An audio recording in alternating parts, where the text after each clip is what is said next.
Hey everyone, this is Keith Scott from out in Sydney, Australia. I'm one of the voices of Bullwinkle J. Moose. It's time to watch Relentless and Unstoppable.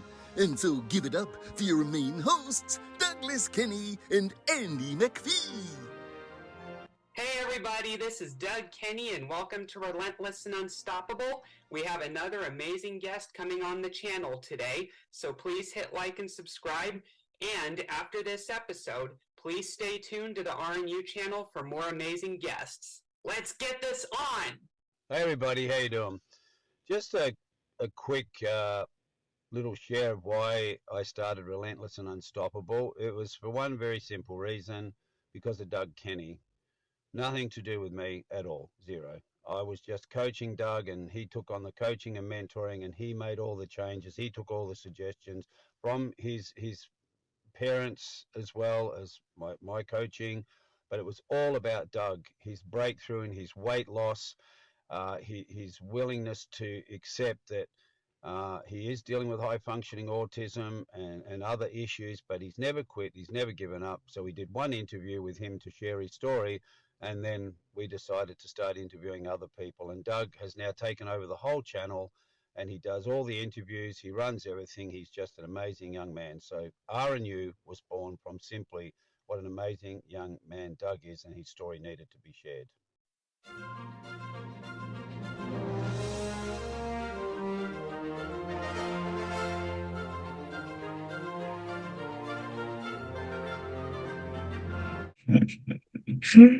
Yeah, that's for sure.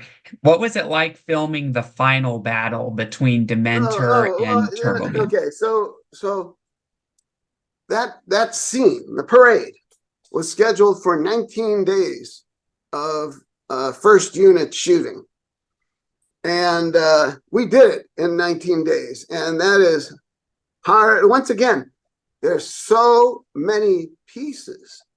Just think of plus so many pieces, so many days with 1,800 extras, 1,200 extras, depending on what shots we had, but we needed to cover a street, on both sides half the time. And so that was July by the time we're doing this. And right, that's July. And so everybody's dressed like it's December, almost January in Minneapolis, and people are passing out from the heat. And you'd say, "Cut!" And and everybody just ripped off their parkas and their hats and their gloves. That takes Christmas in July to the next level. Yes, good screwball comedy too. The original, which Arnold directed a remake, I believe. For WTBS, his first directorial work. Was that before he became governor of California or after? Oh no, that would have to be before. I mean, since his slate is really diminished, and in terms of he did all the Expendable movies, he did a couple others. It really didn't go very far, and he's got FUBU.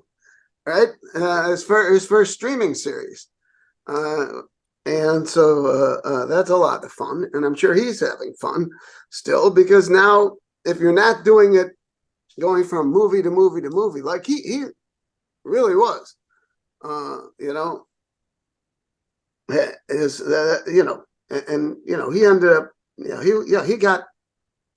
he ended up making $28 million, I believe, for his next film. which was Batman, where he was playing Mr. Freeze, and anyways, what else? We were talking about the suit for a minute, and it was an interesting problem, and we went through so many variations, so many different color schemes, looking at every superhero and saying, "Oh God, we did say we wanted to diminish his face, but not hide his face. I don't want to do Dr. Fate. A guy in a mask with no eye holes, nothing. Like the Mandalorian. Actually, that Dr. Fate, it looks tremendously like the Mandalorian. I never thought of that. All right. where was I on that? So we really tried, and Ben Edlin, the creator of the Tick, came in and took a swing at it, which was pretty funny. It was more like, like hard wings that would expand.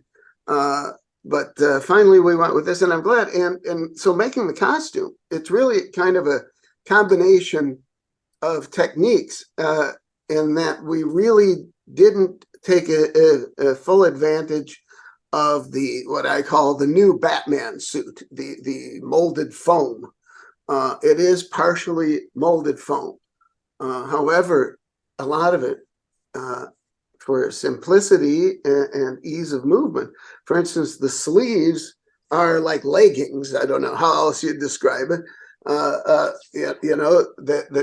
then on top of that are planted the different plastic things, the thing that shoots the turbo discs. Well, I like the foreshortening. We did that shot actually. We shot them right above camera. They were CGI'd. So which is another thing. But anyways, so K&B, and Tim Flattery was there every step of the way in making this design come to life. And first they molded Arnold, and built the whole thing to his body, and then we had to build a separate one for Dan Reardon, who was playing Turbo Man in the opening scene, on the Turbo Man TV show. And then you have probably 3 or 4 different stunt doubles for different jobs of doubling Arnold. Arnold's stunt team, they had masks for really wide shots. One of them actually had plastic surgery, so there could be more of him in a shot.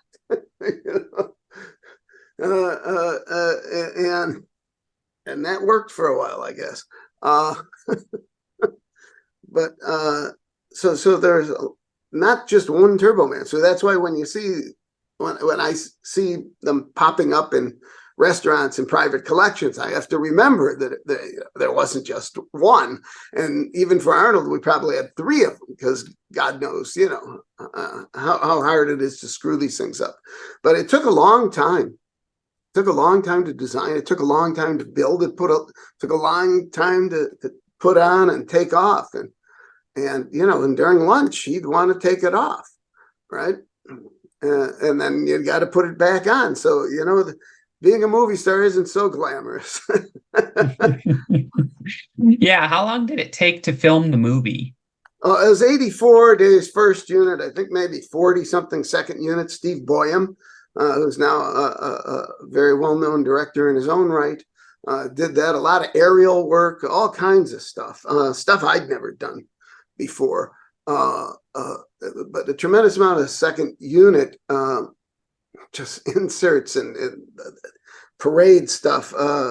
It's a gargantuan thing. But as I was saying, we had 19 days to shoot the parade, and we did it. And as we're walking off, Duncan Henderson, whose younger brother was our co-editor on Jingle All the Way, Wilt Henderson, but Duncan, his older brother, was head of production and would later produce, I think, like the first 6 or 7 Harry Potter movies.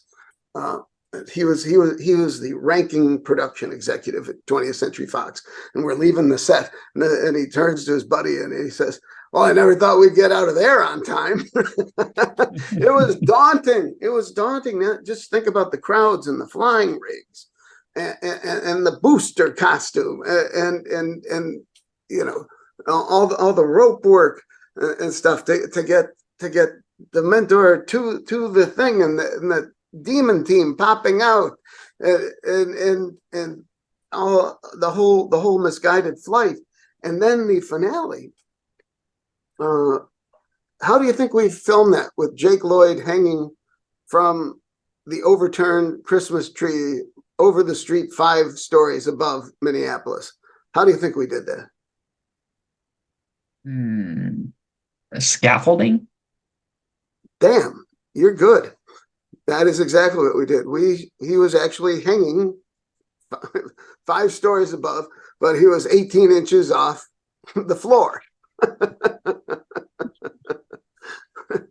Very clever. Very good. Very good. No, I mean, that solution was so simple. It took us so long to figure it out. You just did. Gee, that's all we have for Relentless and Unstoppable. So tune into the next episode to hear more amazing stories from amazing guests. This is Keith Scott from Sydney, Australia saying so long, and I'm smarter than the average bear. Gee.